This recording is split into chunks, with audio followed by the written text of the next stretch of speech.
Muy buenas, a todos y a toes. Soy Celestino Calelles, observador de las estrellas y andante de los caminos.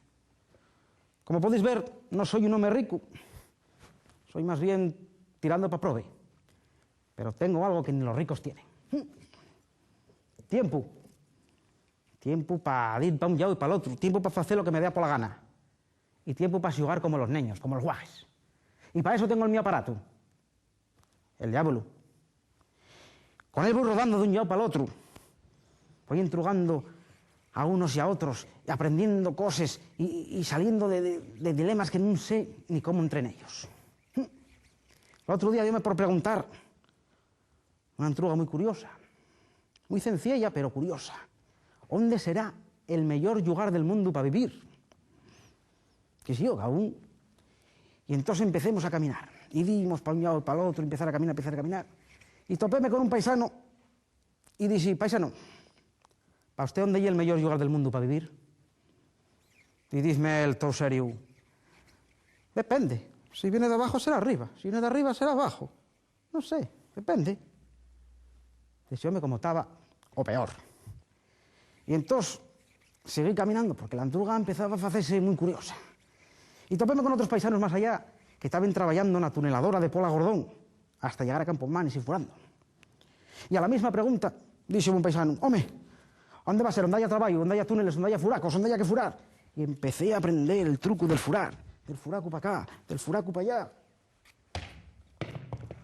Y entonces caí de la burra. Sí.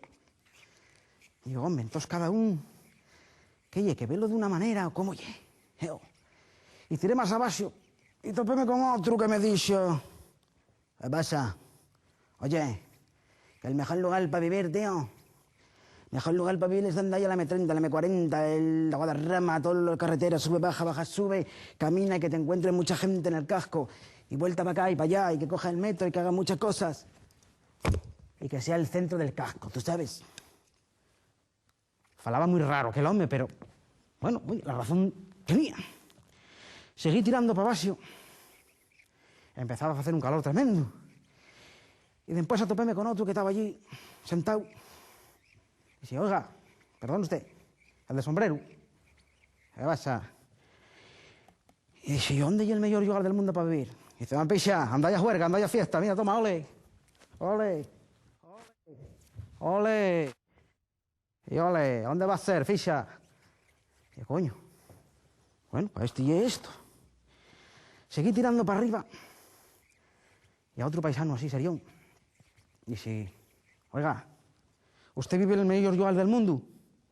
¿Dónde cree que llegue? Dice él, ¿y usted? Usted gasta mucho en cuerda, ¿verdad? Así como yo. Sí, hombre, si jugara con los palos, a lo mejor gastaba menos cuerda. Sí, anda, pues sí, es verdad. Coño, y si lo agarro, no gasto ni cuerda ni palos. Bueno, siente. Seguí caminando con la entruga y topéme con otro. Y sí, disculpe, ¿usted cree que está viviendo en el mejor lugar del mundo? ¿Dónde llegue? Dice él, ahí va, pues, donde seas independiente, anda con lo que te dé la gana, hombre, si quieres cortar un tono, lo cortas, y si no, no lo cortas, hombre. Claro, pues. Ah, bien. Y entonces ya empecé a oler un olor que me resultaba, que yo ya lo conocía de algo. Y empecé a oír un sonido, pero guapo. Y era como un... Oh. Resulta que estaban tocando la gaita y otro el tambor allí delante.